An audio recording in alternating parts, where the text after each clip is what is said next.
sec, lads. Let me just go down to you. You go, I'll meet you in there. Yeah?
Good afternoon, everyone. On behalf of Sue and the family, I should like to welcome you and to thank you for coming here today to say goodbye to John. I know that there are those of you who have travelled some distance to be here, and your presence and support at this time is very much appreciated. Before we begin, I have a message to pass on to you from Sue.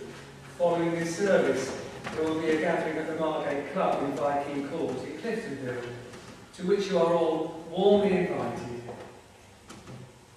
Let me start by introducing myself. My name is Dennis Anderson, and I am what is termed a funeral celebrant, and I consider it a great honour to have been asked to conduct today's service. As a funeral celebrant, I am not a member of the clergy, and so today's ceremony will not follow any set theology or practice, but will be a celebration of John's life in the way that he would have wished. An opportunity for you to remember him and all that he meant to each one of you, to pay tribute to him, to honour his memory, and then finally to say farewell to him. During the service we're going to hear an account of his life, and we shall hear many other tributes from family and friends. We shall listen to some of John's favourite music. We have already heard Jerusalem being played as we came into the chapel.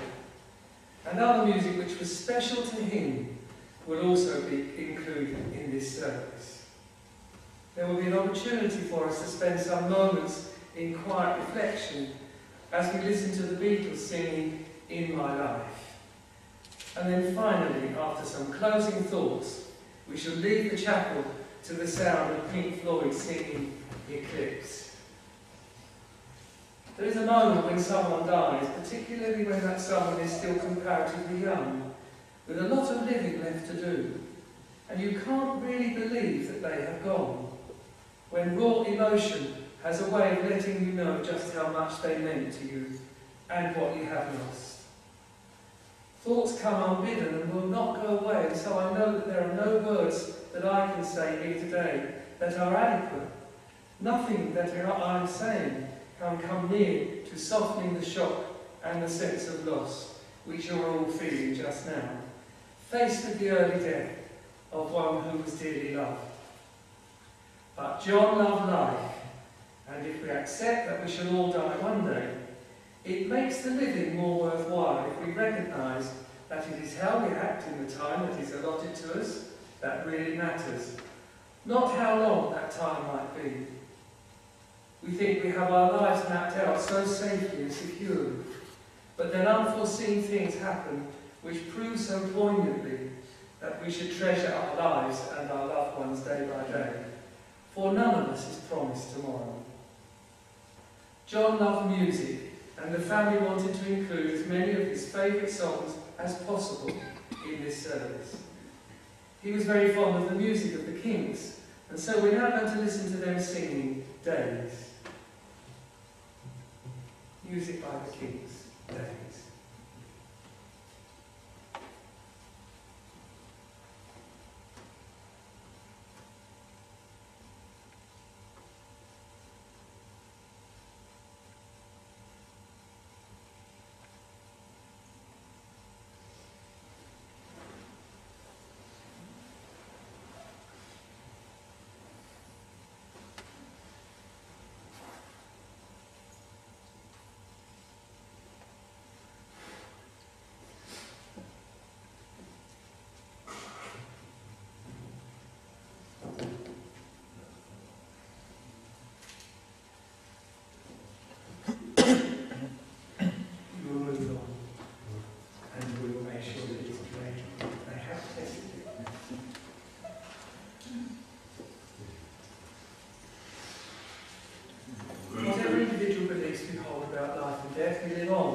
so long as there are those who continue to remember us. And so as a mark of respect, and to help us to remember perhaps some of those things that you may have forgotten, as well as those things that you could never forget, we're now going to take a few moments to look a little more closely at John's life. 1944, the year in which John was born,